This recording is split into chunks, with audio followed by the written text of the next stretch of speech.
Queridos hermanos, hoy quiero compartir con ustedes una verdad poderosa. En la misma mesa donde se sienta la traición, también se sienta el perdón.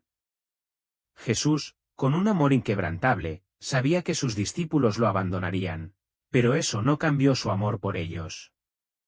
En la última cena, nos dejó una lección profunda: no hay pecado que su sangre no pueda limpiar, y aunque a veces hacemos cosas que jamás imaginamos, su gracia nos sostiene. Dios ya conoce nuestras fallas, sabe cómo lo negaremos, pero aún así, nos sigue amando. Qué consuelo saber que su amor no depende de nuestra fidelidad, sino de su gracia infinita. Yo te invito a que abras la palabra de Dios en la segunda epístola a los Corintios, capítulo 10. Vamos a estar leyendo en unos minutos los versículos del 1 al 6. Esta es la carta que me he estado cubriendo por varios meses ahora. Y para aquellos que no han estado con nosotros, pero aún aquellos que nos han seguido domingo tras domingo, yo quisiera, a manera de introducción, decir, no sé, quizás lo dije en algún momento también, esta carta se puede dividir en 3 secciones, 3 partes, si usted quiere. Hay diferentes maneras como una carta puede ser estructurada, pero por el día de hoy esto es como lo estamos presentando. Hay una primera parte que comprende los primeros 7 capítulos, donde el apóstol Pablo hace una defensa de su ministerio, pero lo hace en un tono pastoral, en un tono conciliatorio, donde en un momento dado incluso él le dice a los corintios: ábreme tu corazón. Él está apelando bondadosamente al hecho de que ellos puedan darle lugar en el corazón, en su corazón, como parte de la reconciliación, y él lo hace de manera pastoral porque finalmente ellos se reconciliaron. Luego nosotros pasamos los capítulos 8 y 9 que terminamos de cubrir la semana anterior, donde por 5 mensajes estuvimos hablando acerca de cómo Dios quiere que nosotros seamos generosos, como una manera de reflejar la generosidad de su carácter. Estuvimos hablando muchas cosas durante esas semanas acerca de cómo es la mejor manera no solamente de dar, sino reflejar lo que Dios es y mostrar nuestra gratitud por lo que Dios nos ha entregado en Cristo Jesús, con todas sus implicaciones. En el día de hoy nosotros estamos entrando a la tercera sección de la carta, que va desde el capítulo 10 hasta el capítulo 13. Y en esta parte Pablo retoma la defensa de su ministerio, pero lo hace con otro tono. El tono sube, la retórica cambia, la intensidad aumenta, porque mayormente a quienes él se está dirigiendo ahora no es tanto a los hermanos en Corinto, sino a los falsos maestros que permanecen dentro o relacionados a la iglesia. Y por tanto Pablo emprende esta defensa con un tono un poco más enérgico, como veremos en las semanas subsiguientes, pero él está tan preocupado por su persona, por su reputación. Ya él ha revelado que lo que los hombres piensen de él lo tiene sin cuidado, que en realidad ni él mismo se juzga, porque al final hay que esperar el último día cuando Dios saque todas las motivaciones al aire, las revise, las inspecciones, para que cada cual sea recompensado de acuerdo a la validez de su obra y de sus motivaciones. Eso no es lo que, la opinión de los hombres no es lo que está en la mente del apóstol Pablo. Es el evangelio que está en juego. Y por eso él emprende la defensa de esta causa, de este ministerio, de la manera como lo hace. Y Pablo nos revela que nosotros estamos involucrados en una guerra espiritual, en una contienda, y de ahí que yo he titulado mi mensaje Las armas de nuestra contienda. Es una guerra espiritual, es una guerra real, es una guerra continua, es contra huestes espirituales de maldad en las regiones celestiales. Es una guerra que tiene que ver con la mente del individuo, tiene que ver con el abrazar mentiras e ideologías que capturan la mente del creyente, del incrédulo, y que entonces los obligan a vivir de una manera. Si tú prestas atención a la historia del jardín del Edén, donde Satanás se hizo presente, tú descubrirás que ni aún ahí la lucha fue una lucha de poder. Jamás ha sido una lucha de poder. Ha sido una lucha por la verdad. Dios reveló su verdad a esta primera pareja. Satanás vino, trastornó la verdad, confundió su pensamiento. Ellos compraron la verdad y ellos perdieron la batalla.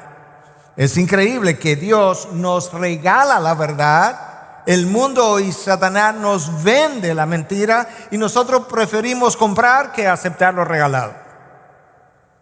Preferimos comprar la mentira que aceptar lo regalado. Si esa historia no te convence, déjame decirte que cuando tú avanzas rápidamente al Nuevo Testamento y llega a la carta a los Romanos, en el capítulo 1, del versículo 18 al versículo 32, tú encuentras la lista más larga de violencias e inmoralidades que tú puedas imaginar. Dios revela en el mismo texto cuál es la causa de todo eso que está descrito ahí. Si tú lees a Romanos 1, del 18 en adelante, y específicamente del 22 en adelante, tú vas a descubrir una larga lista pecaminosa de actos que el hombre ha cometido a lo largo de toda la historia. Dios dice eso tiene una sola causa, y está ahí en el versículo 25. Cambiaron la verdad de Dios por la mentira. Esa es la batalla, es la lucha por la verdad. Y Cristo vino y dice: yo soy el camino, la verdad y la vida, porque no tienes la verdad una vez no me tienes a mí. Y si tú avanzas del Antiguo Testamento, del jardín del Edén, avanzas al Evangelio, a los Evangelios, tú te encuentras a Jesús en el desierto, enfrascado cuerpo a cuerpo con Satanás, por así decirlo, de tú a tú. Y lo que Satanás hace una vez más, él no se involucra en una lucha de poder, porque esa nunca ha sido la batalla. Satanás se enfrasca con Cristo mismo en una lucha por la verdad y trata de venderle a Cristo mentiras relacionadas a adorarlo a Él. Mentiras relacionadas a el hecho de que Cristo podía convertir las piedras en pan, que Él podía lanzarse de las montañas y los ángeles le sustentarían. Y en cada uno de esos casos Jesús no reprende la mentira, Jesús simplemente cita la verdad. Escrito está, escrito está, escrito está. En otras palabras, ahora nosotros sabemos cómo derrotar la mentira. Es recordando, proclamando, abrazando, viviendo la verdad que nos ha sido revelada. Lamentablemente, una vez más, la iglesia ha sido confundida en los últimos 20, 25, 30 años por Satanás, y él le ha hecho creer que la lucha es por el poder, y de ahí el gran interés en reprensión de demonios. Y la iglesia que ha estado haciendo eso no conoce la verdad de Dios. Ha crecido ignorante de la verdad de Dios, de su revelación. No conoce su verdad. Una vez más, yo quiero afirmar que la guerra espiritual es real, es continua. Es contra huestes espirituales de maldad en las regiones celestiales. Yo no quiero negar nada de eso. Lo que sí quiero afirmar es que la iglesia no ha estado luchando esa batalla como Dios lo ha revelado. Y lo que Pablo hace en el contexto de lo que él está viviendo, en el contexto de este conflicto entre hermanos y él, que en un momento dado estuvieron irreconciliados, y luego falsos maestros y él, es recordarnos que aunque esas cosas lucen así en la superficie, la irreconciliación con los hermanos, los ataques a los falsos maestros, que estas cosas tienen otras dimensiones mucho más allá de lo que nuestros ojos pueden percibir, de tal forma que una vez más yo puedo decir, nada es tan simple como parece. Pablo es amoroso, es tierno y es paciente con los hermanos de la iglesia de Corinto. Él lo es. Porque él entiende la naturaleza de la batalla. Él entiende que estos hermanos en Corinto pueden estar equivocados, pueden acusarme falsamente, pero ellos no son mi enemigo. Ellos pertenecen a la misma familia, al mismo padre que yo. Mi enemigo real son estos falsos maestros, a quienes él llama lobos rapaces en Hechos 20, hablando con los ancianos de la ciudad de Éfeso, en la ciudad de Mileto, a quien él les llama, cuando le escribe a los filipenses, en 3:2, le llamas perros. Algunos de ustedes han pensado en ocasiones, cuando yo he dicho algunas cosas, pastor, eso es fuerte, pero yo nunca he llamado perro a nadie, ni pretendo hacerlo. Pero Pablo se atrevió. Y la razón es una. Lo que parece estar en juego es la reputación de mi persona, podría Pablo decir, o la reputación de mi ministerio, pero en realidad ese no es el meollo del asunto. El meollo del asunto es que lo que está en juego es el evangelio mismo. Porque la persona que Dios estaba usando en el primer siglo para expandir el evangelio es justamente la persona que está siendo maltratada, acusada, la reputación pisoteada. La mejor forma de parar la expansión de la verdad de Jesucristo es desacreditando al heraldo, a la atalaya de dicho mensaje. En el texto que vamos a leer, esto es lo que vamos a ver, dice este autor. Pablo defiende su autoridad, explica el significado teológico de su debilidad, lo que ellos llamaban debilidad en Pablo, y advierte acerca de su poder y de su voluntad de disciplinar a los desobedientes de una manera vigorosa cuando Él vaya hasta ellos. Padre, nosotros te alabamos, nosotros te bendecimos, nosotros te damos gracias por tu palabra, nosotros te damos gracias por lo que revela, lo que nos enseña, por su poder.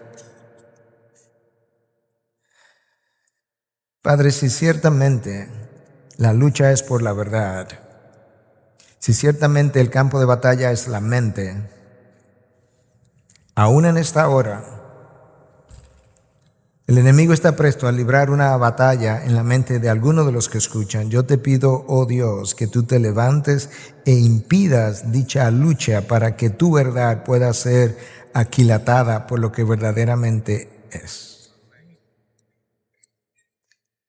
Padre, yo quiero darte gracias porque en el día de ayer y específicamente en las horas tardes del día, se libró sobre mi mente una batalla descomunal que impedía que este mensaje pudiera salir.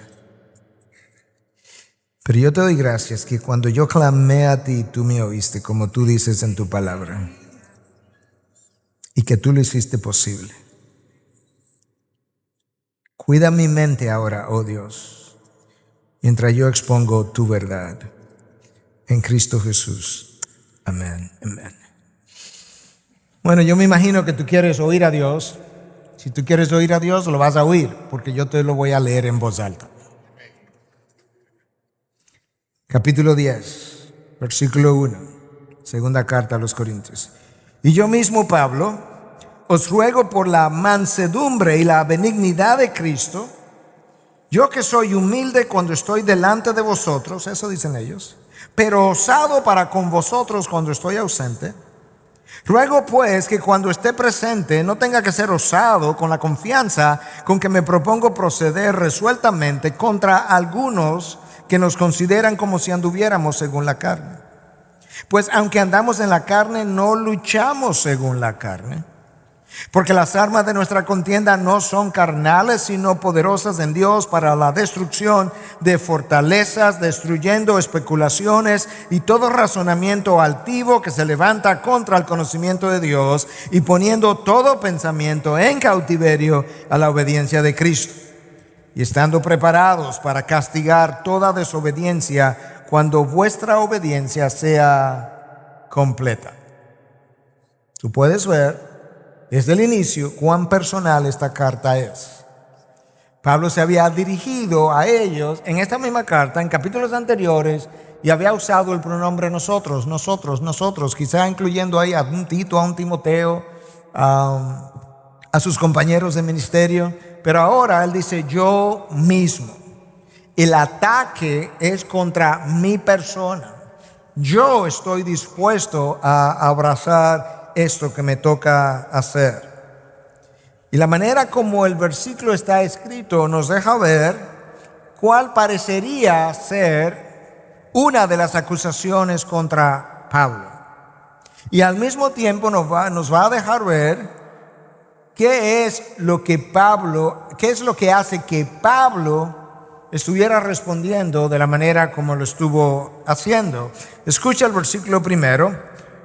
Yo, que soy humilde cuando estoy delante de vosotros, pero osado para con vosotros cuando estoy ausente.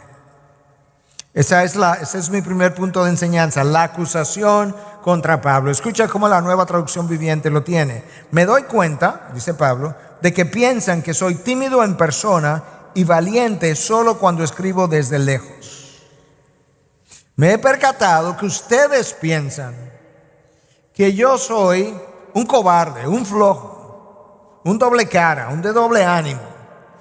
Que yo hablo duro por carta, pero cuando vienes aquí, realmente tú no eres como suenan tus cartas. En realidad, tú eres un hombre intimidado, un hombre temeroso, porque ellos habían observado como Pablo había sido entre ellos, como una madre cría a sus hijos, dice Pablo, y habían concluido no que eso era una fortaleza que él tenía como fruto de la imagen de Cristo que se estaba formando en él, sino una debilidad. Y sin embargo, Pablo en el mismo versículo nos deja ver por qué él es como es, por qué muchas veces él escribe como escribe, porque aún en esta parte dura, confrontadora de la carta, escucha cómo él escribe: os ruego por la mansedumbre y la benignidad de Cristo. A la hora de escribir esta carta, yo me estoy acordando del carácter de Cristo.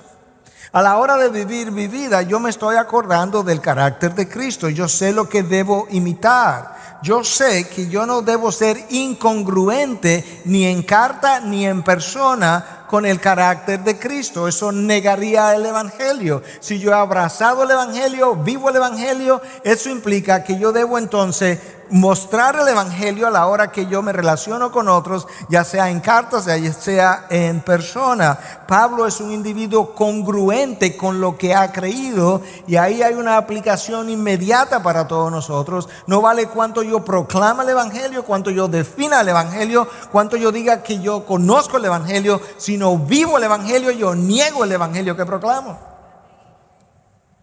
Y el apóstol Pablo está diciendo por la mansedumbre de Cristo, por la benignidad de Cristo. Por eso es que yo apelo a ti pensando en el carácter de Cristo. Eso es lo que Pablo está diciendo. Lamentablemente, si alguien está prejuiciado como estaban estos falsos maestros, o quiere dañar la reputación de alguien, tú puedes tomar lo mejor de esa persona contra quien tú estás prejuiciado y hacerlo lucir como lo peor. De tal forma que esta benignidad que Pablo había exhibido, eso es flojera, eso es debilidad. Pablo no es lo que él dice, lo que él parece ser en sus cartas. En buen dominicano, tú lees la carta, eso es buchipluma nada más. O eso es más bien un perro que ladra pero que no muerde. Pablo está diciendo no, hermanos, es que ustedes no, es que ustedes tienen otras armas, ustedes tienen otro entendimiento. Y en esta carta tú puedes ver y pudiéramos pensar en aplicaciones para nosotros, de que ciertamente es así. Tú puedes mostrar mansedumbre para con otros y ese otro pensar que tu mansedumbre es una falsa piedad. Porque hay especulaciones en nuestra mente, de las cuales vamos a hablar más adelante, que forman parte de esa forma de vivir. Y yo quiero aprovechar esta porción, este texto, para recordarnos algo, porque yo creo que Pablo lo hace en esta carta. Y es recordar que cuando tu hermano en Cristo es quien se constituye en tu adversario, que recuerde que todavía él no es tu enemigo y que en ese momento la mejor forma de librar tu batalla es quedándote callado, porque hay una dimensión mucho mayor que tiene que ver con el evangelio, que tiene que ver con exhibir el carácter de Cristo, que tiene que ver con obediencia, de desear bien y hacer el bien y pagar con bien aquello que es el mal. Pero cuando de falsos maestros se trata, que pisotean el evangelio, que negocian el evangelio, que desvirtúan el evangelio, hay evidencia bíblica para tratar eso con toda severidad. Capítulo 1 al 7, Pablo está defendiendo su ministerio muy pastoralmente, muy conciliatoriamente. Versículo 10 al 14, Pablo asume una defensa mucho más enérgica, con un tono diferente, con una retórica diferente. Y lo vamos a estar viendo en las próximas semanas. Entonces tú puedes ver primero la acusación contra Pablo, por lo menos en este texto. Pablo es un doble cara, Pablo es un cobarde, él es un bravucón en las cartas, él es un flojo, un débil en persona. Pablo dice no. Versículo 2, ruego pues, otra vez está la palabra paracaleo, es una palabra muy paulina, repetitiva a lo largo de sus cartas múltiples veces. Ruego pues que cuando esté presente no tenga que ser osado con la confianza con que me propongo proceder resueltamente contra algunos que nos consideran como si anduviéramos según la carne. Pablo está diciendo, yo les imploro, Corintios, ustedes que tienen estos falsos maestros ahí, traten con ellos para que cuando yo llegue yo no tenga que ejercer la osadía de tener que confrontarlos y quizás yo pueda ser manso otra vez entre ustedes. Pero yo estoy dispuesto, cuando yo vaya, si ustedes no lo hacen, a ejercer mi autoridad apostólica contra aquellos que están desvirtuando la verdad. Pero a ustedes les toca hacer algo, de manera que es como si Pablo estuviera diciendo, no me fuerces, no me empujes, no me provoques, no permita que yo tenga que llegar hasta allá para ejercer esta autoridad, pero si tengo que hacerlo, yo lo voy a hacer. Contra algunos, no son muchos, quizás no eran la mayoría, algunos él los llama, que nos consideran como si anduviéramos según la carne. ¿Qué es lo que Pablo está diciendo? Bueno, ustedes tienen algunos ahí que están en la carne, no tienen salvación, están en la carne, me acusan, y como ellos piensan que nosotros andamos según la carne también, ellos están esperando defensas como la carne lo hace, y como yo no lo estoy haciendo, ellos están concluyendo que yo soy un débil, un flojo.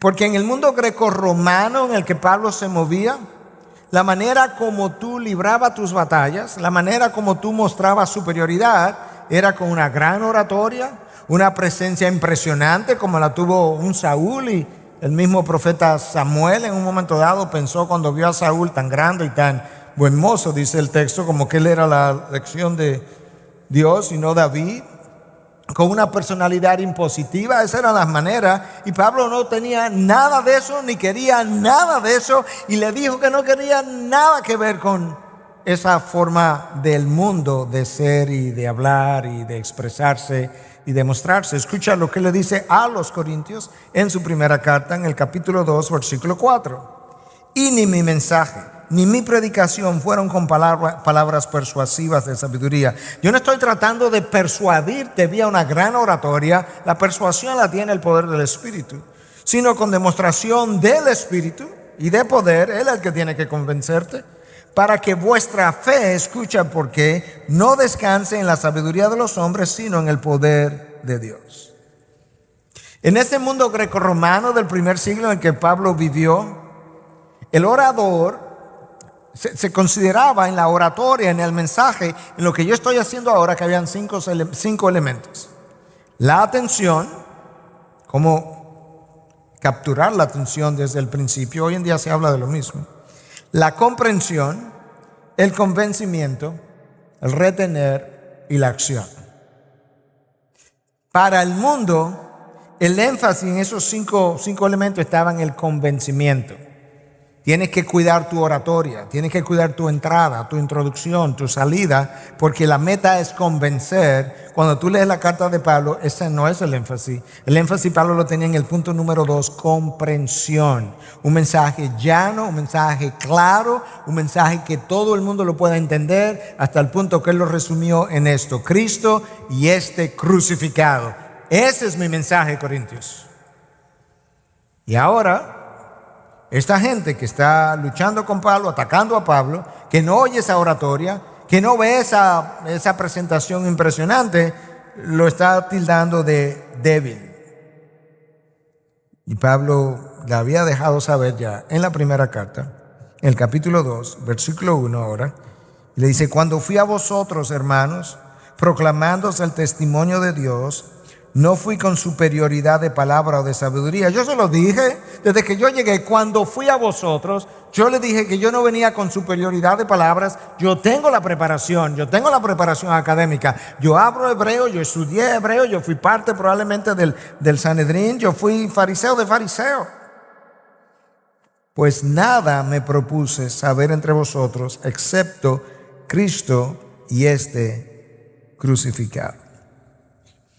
Este es el mismo Pablo que ahora se está comportando entre ellos con humildad y con mansedumbre, pero que es acusado de ser tímido y flojo en su comportamiento.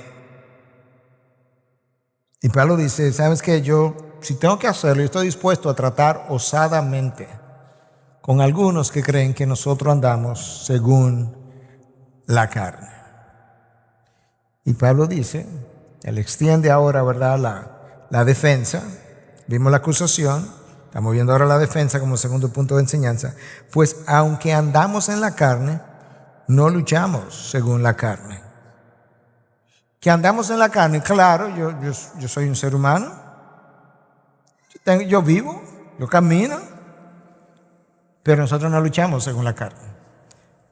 Vivimos de una manera en la carne, pues estamos de este lado de la eternidad. Luchamos de otra manera. Y eso es lo que ellos necesitaban entender. Escucha el comentario de John MacArthur en este texto acerca de estas armas con las que Pablo luchaba no según la carne. Las armas en el arsenal de Pablo no eran aquellas relacionadas al ingenio humano, ideología humana o metodología humana. La razón humana, sabiduría, planes, estrategias, organizaciones, habilidades, elocuencia, mercadología, apariencia religiosa, especulación filosófica o psicológica, pragmatismo o misticismo son todas armas inefectivas contra las fuerzas del reino de las tinieblas. Todas. Ninguna funciona, ninguna tiene poder. Puede tener algo de efecto en el mundo, pero en el reino de los cielos, contra el reino de las tinieblas, no tienen poder, porque esas son las armas de ellos.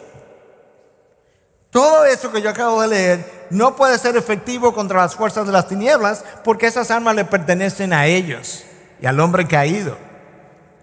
Nuestras armas son distintas. Y Pablo está diciendo, oye, danos a entender, cuando nosotros luchamos según la carne, si tú lees el resto de todo lo que él tiene que decir en esta carta y en otros, esto es lo que nosotros hacemos. Cuando luchamos según la carne, nosotros nos defendemos orgullosamente. Nosotros herimos. Nosotros ofendemos. Y luego justificamos la ofensa. Pablo dice, nosotros no somos así. O sea, no es la manera como yo libro batallas. Nosotros magnificamos los hechos. Nosotros distorsionamos la verdad. Nosotros experimentamos celos cuando tenemos temor de perder algo que puede ser posición, autoridad, respeto, título. Nos sentimos celosos o sentimos envidia cuando Dios ha dotado a uno con un don, una gracia mayor que la que me ha dotado a mí. En vez de celebrar ese dote de Dios, experimentamos envidia y entonces reaccionamos envidiosamente. Y todo eso son formas como el mundo lucha. Pablo dice, nosotros no somos así. Todo eso es parte de lo que es la lucha en la carne, por la carne, que malinterpreta la realidad continuamente. Pablo dice, esa no es nuestra estrategia, pero no interprete nuestra estrategia como debilidad, como incapacidad o como temor, porque no lo es. No interprete la manera como nosotros luchamos esa batalla como una debilidad, como una incapacidad, como un temor, porque no lo es. Y eso entonces me lleva a mi tercer punto. El primer punto de enseñanza era la acusación contra Pablo. Un hombre flojo, un hombre de doble ánimo, se comporta de una manera en su ausencia, de otra manera cuando está presente. Segundo punto, la defensa. Y Pablo está explicando desde el inicio que él anda en la carne, pero no lucha según la carne. Comienza a introducir algo que para mí es el corazón de este texto. Y es lo que sigue, que se constituye en mi tercer punto, pero que está íntimamente atado al segundo, pero que yo he querido separarlo, y este es mi punto. Las armas espirituales del apóstol Pablo y de todo creyente no son carnales, no son de este mundo, no tienen efecto en la lucha que tú quieres librar todos los días. Escucha como Pablo lo dice en los versículos 4 y 5. Porque las armas de nuestra contienda no son carnales, sino poderosas en Dios para la destrucción de fortalezas, destruyendo especulaciones y todo razonamiento altivo que se levanta contra el conocimiento de Dios y poniendo todo pensamiento en cautiverio a la obediencia de Cristo. Ese texto que yo acabo de leer está lleno, impregnado de enseñanza, como dirían en inglés, is pregnant with meaning. Está preñado de significado, de contenido. Escucha brevemente todo lo que Pablo dice en 2 versículos. Estamos involucrados en una contienda. Hay una afirmación categórica. Número 2, nosotros tenemos armas de defensa para esa contienda. Número 3, estas armas son poderosas en Dios, no en el mundo, en Dios. Dios dispuso de esas armas, no carnales, con un fin en particular, destrucción. Estas armas son poderosas hasta el punto que son destructivas. ¿De qué? De fortalezas, de especulaciones y de pensamientos altivos, rebeldes que se levantan en contra de Dios. Y luego Pablo revela en 2 versículos todo eso, cómo luchar echar esta lucha, poniendo todo pensamiento en cautiverio a la obediencia de Cristo. Todo eso está ahí, pero eso hay que desempacarlo ahora. Porque no podemos decir ya terminamos, ya aprendimos todo lo que ahí está. No, nosotros tenemos que desempacar eso usando la misma palabra. En parte, si tú tienes que pensar en esta carta, primero en términos del contexto inmediato. ¿Cuál es el contexto inmediato? Hay falsos maestros en la iglesia de Corinto que han ido engañando a los creyentes. Hay creyentes que han sido engañados, incluso que terminaron hasta acusando a Pablo. Pablo ahora se reconcilia con ellos. Estos creyentes arremeten contra Pablo aún más y lo acusan de todo tipo de conductas dobles. Y Pablo nos está diciendo, hermano, eso es lo que se ve. Pero yo quiero que tú entiendas que esto tiene otra dimensión, que estas cosas se entretejen en las regiones celestiales y se libran a través de los hombres. Es parte de un plan de destrucción de mi persona, de mi testimonio, pero no es a mí que están apuntando, es al mensaje que yo proclamo. No es a mi reino, porque yo no tengo ninguno, es al reino que yo represento, y tú y yo tenemos que verlo de esa manera todo el tiempo. Cuando te divides con tu hermano en la fe, cuando te divides o permaneces irreconciliado con otros, cuando atacas a tu hermano por quien Cristo derramó sangre, eso luce en la superficie como un conflicto personal. No lo es. Nada es tan simple como parece. Esto tiene una dimensión espiritual que está relacionada a la fe que ustedes dos, si son hermanos, profesan. Está relacionada a la causa en la que ustedes están involucrados. Están relacionados al Dios al que ustedes sirven. Y la permanencia de esa irreconciliación, como se produjo inicialmente entre los Corintios y Pablo, lo único que hace es dañar el nombre de Cristo. Nada más. Y esa es la intención. Y la forma de hacerlo en este primer siglo, en este contexto, fue desacreditando al heraldo del Evangelio. Y en este contexto de nuevo, Pablo nos está ayudando a entender que palabras humanas acusaciones humanas, decisiones humanas pueden ser humanas, pero tienen connotaciones espirituales de mucho más envergadura. Y Pablo de diferente manera nos deja ver mi predicación del Evangelio, la forma como vivo el Evangelio, mis oraciones continuas, el pagar bien por mal, el dolerme de los pecadores aun cuando esos son los que están acusándome, son mis armas más poderosas.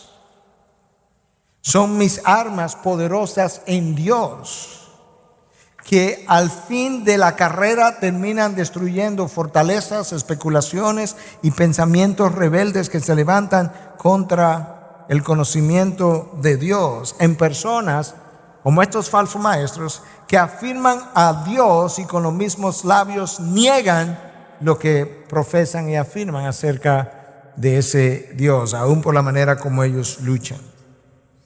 Y yo quiero usar este pasaje, que tiene que ver todo con lo que voy a continuar exponiendo, para recordarnos que la mente es el campo de batalla. No es una lucha por el poder, hermanos, es una lucha por la verdad. Y la mente es el campo de batalla por algo que Dios ya reveló en Proverbios, pues como piensa dentro de sí, así es. Si logro cambiar la verdad de Dios por la mentira, tú estarás pensando de otra manera. De la forma que comiences a pensar entonces erróneamente, así eres ahora y así actuarás en lo adelante. Escucha esto, te lo voy a repetir más de una vez, porque está escrito así intencionalmente. Si tu mente interpreta mal la realidad, actuarás mal, porque para ti la distorsión de la realidad es la verdadera realidad, cuando en realidad esa no es la realidad. Lo voy a repetir otra vez, pero no es mal español con repetición incoordinada de la palabra realidad, es intencional. Si tu mente interpreta mal la realidad, actuarás mal, porque para ti la distorsión de la realidad es la verdadera realidad, cuando en realidad esa no es la realidad. Esto es lo que Satanás hace. Lo único que Satanás quiere hacer es distorsionarte la realidad. De ahí en adelante, él va sobre ruedas. Distorsionada la realidad, tú vas a actuar conforme a una mentira que tú has percibido pero que no es. Y por tanto, él no tiene que luchar más. Ya él ganó. La mente es el centro de operaciones. Por eso Pablo dice, no os conformáis a las corrientes de este mundo. Pero ¿y cómo yo hago eso, Pablo? Tengo que ser transformado por medio de ¿qué? De la renovación de mi mente. Él sabe bien dónde que está el ataque. La mente es el centro de operaciones de nuestro pensamiento. La mente dirige nuestro pensamiento, dirige nuestras motivaciones, nuestras emociones, nuestras decisiones, nuestras acciones. Satanás puede ganar acceso a tu mente y no es vía una posesión de demonio. Es haciendo uso de palabras que otros dicen, que otros pronuncian, ayudándotela a procesar de una manera pecaminosa para que tú puedas responder pecaminosamente. Una vez tu mente está llena de mentiras que no corresponden a la revelación de Dios, ya tú has sido afectado grandemente. Tu mente ha sido distraída. Y si tu mente está llena de mentiras y está distraída, ya tú ni siquiera puedes amar al Señor tu Dios con todo tu corazón, con toda tu fuerza, con toda tu alma y con toda tu mente, porque tu mente está en otra cosa. En ese mandamiento, el amar a Dios con tu mente no está ahí por accidente. No es una forma más de decir algo poético y bonito. No, es algo que tiene que ocurrir en verdad. Pero mi mente tiene que estar llena con su revelación. Y esto es lo que ocurre. Mi mente piensa conforme a valores que nosotros acumulamos a lo largo de los años. ¿Y qué es un valor?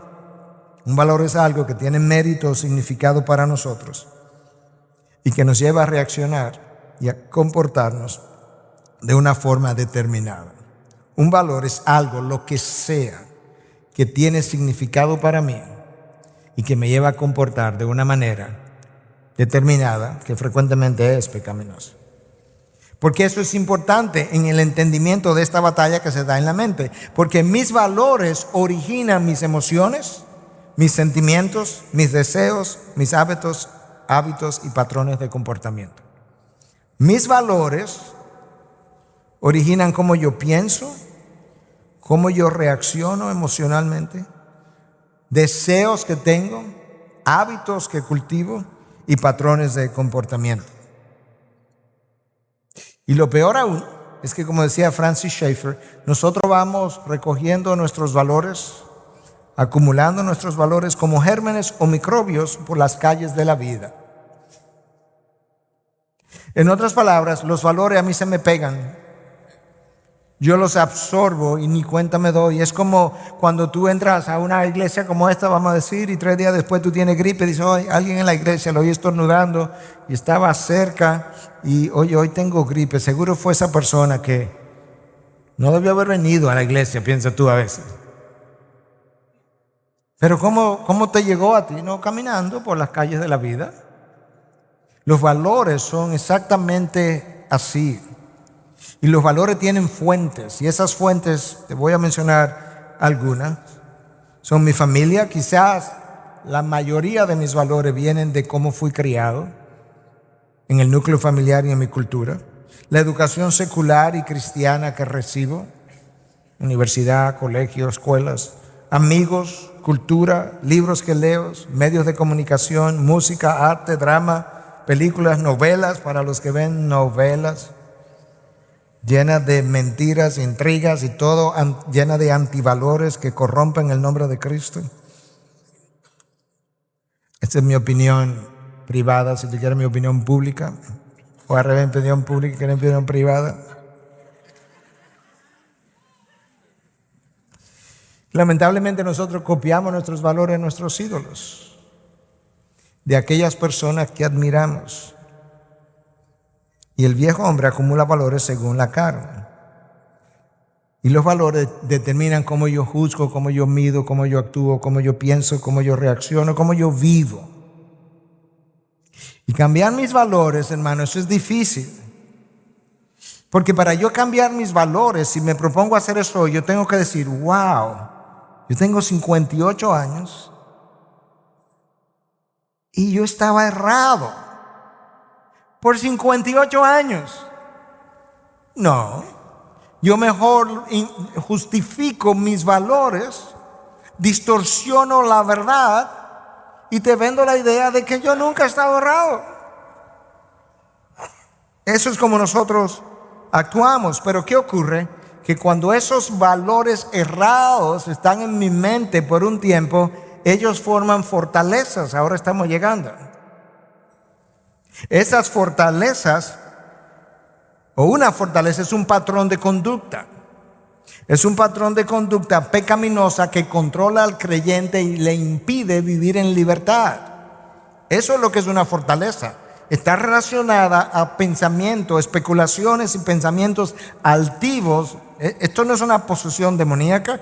Esto es un patrón de pensamiento que me ha arrastrado de una manera por años, no me ha permitido vivir en libertad y yo tampoco he podido salir de él.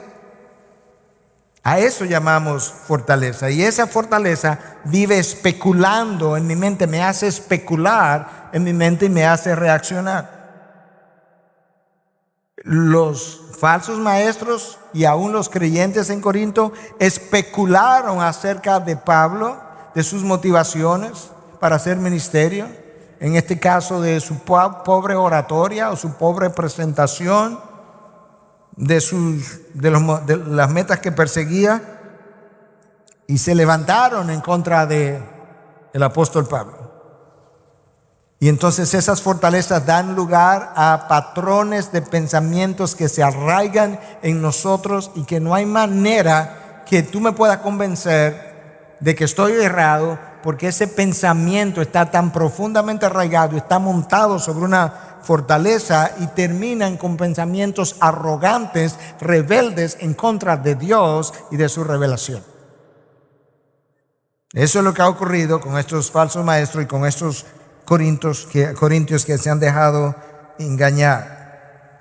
Y él está insinuando, esta gente quiere que yo pelee con ellos, me defienda según la carne, pero no, porque las armas de nuestra contienda no son carnales, sino que son poderosas en Dios para la destrucción de fortaleza, destruyendo especulaciones, escucha, y todo razonamiento, es la mente que él está pensando, y todo razonamiento altivo que se levanta contra el conocimiento de Dios.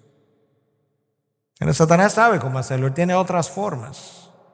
Él tiene otras formas de poder ganar la batalla, de ganar acceso a mi mente.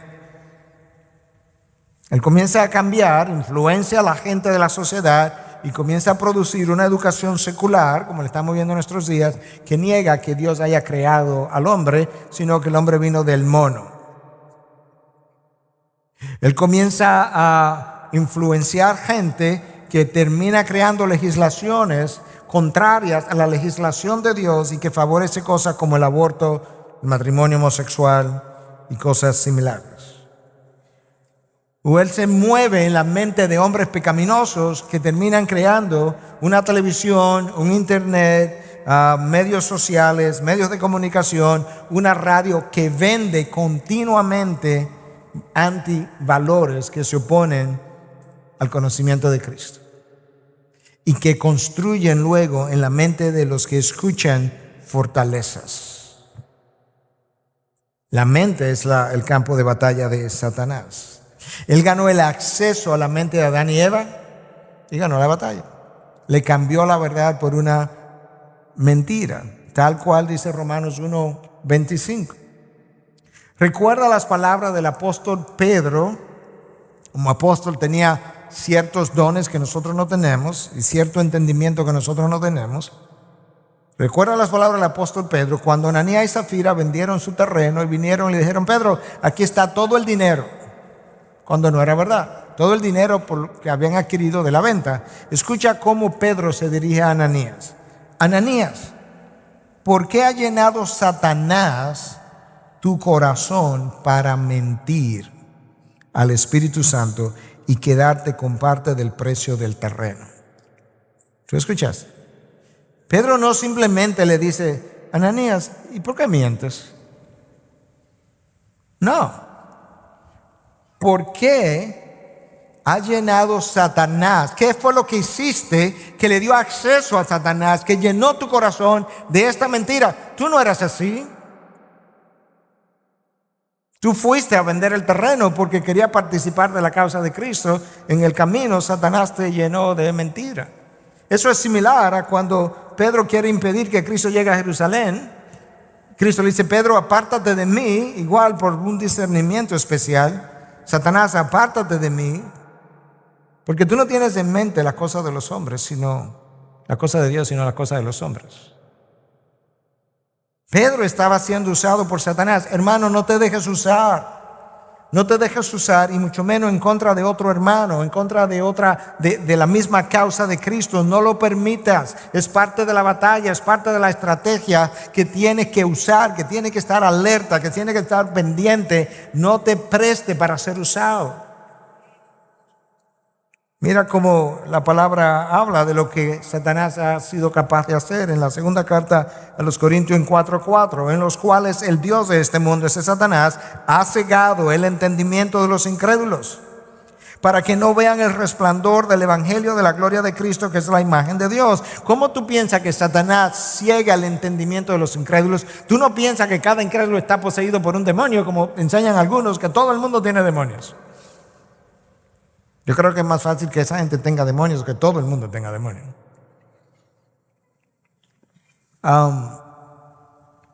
¿Cómo Satanás ciega el entendimiento de los incrédulos? De la manera que hemos venido diciendo.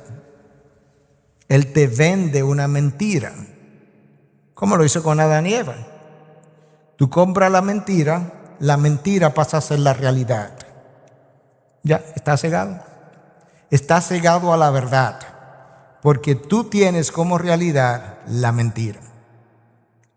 Y como parte de toda esta estrategia, él y sus secuaces han creado falsas religiones, falsas filosofías, falsas doctrinas, falsa sexualidad, falsos sistemas educativos, falsos sistemas de gobiernos y falsas identidades en todo tipo de cosas en el mundo. En vez de tener nuestra identidad arraigada en Cristo, nosotros tenemos nuestra identidad arraigada en lo que tenemos, en lo que poseemos, en el nombre, en la posición, en la compañía para la que trabajamos, en el puesto en que nos han colocado, en el título que me han dado, todo eso. Todo eso forma parte de la estrategia. Escucha, hay una lucha, es real, es continua y es contra huestes espirituales de maldad en las regiones celestiales. Y parte de la manera como eso es llevado a cabo es vía el engaño, la mentira, la acusación contra otros, vía oposición a veces abierta, a veces a través de incrédulos, a veces a través de creyentes, pero es como se lleva a cabo. Pastor, pero esto es fuerte, sí es fuerte, pero no más fuerte que las armas en Cristo Jesús, que son poderosas para destruir todo lo que mi mente, mi carne, el mundo construyó en mí y que se constituyó en fortaleza. Entonces, ¿cómo logramos la batalla? Pablo dice, hay que desempacarlo, pero Pablo dice, versículo 5, segunda parte, poniendo todo pensamiento en cautiverio a la obediencia de Cristo. Eso es como lo hacemos. Entonces, ¿cómo yo hago eso? ¿Cómo yo pongo todo pensamiento a la obediencia de Cristo? Bueno, la respuesta es más fácil, la práctica es más compleja por nuestra naturaleza pecadora y por la manera como nosotros preferimos tomar y hacer las cosas que nos convienen. Pero ¿cómo libró y ganó Cristo la batalla? Porque si Pablo me dice que tengo que poner todo pensamiento bajo cautiverio a Cristo, ¿cómo es que yo hago esa transferencia? De la manera como Cristo lo hizo. Satanás viene, conversa con Cristo, Cristo no lo reprende, Cristo le vende la primera mentira. Póstrate delante de mí si yo te voy a regalar todos los reinos de este mundo. Cristo compara eso con la verdad de Dios. Se da cuenta que esas dos cosas no congenian y en vez de reprenderlo, abraza la verdad, confiesa la verdad, proclama la verdad y le dice, escrito está. Y le cita la palabra. Satanás viene, le vende, trata de venderle, le pone a precio de ganga, tienes hambre, tienes poder, tú tienes privilegio, tú eres el Hijo de Dios, allá hay piedra, tú lo puedes convertir en pan, te la puedes comer. Cristo lo escucha, toma la palabra, compara lo que Satanás acaba de decir con lo que Dios había dicho en Deuteronomio, de que no solo de pan vive el hombre. Cristo dice, esta verdad es superior a esta mentira, entonces esta mentira tiene que ser sometida al cautiverio de la verdad. Escrito está, y le cita la palabra.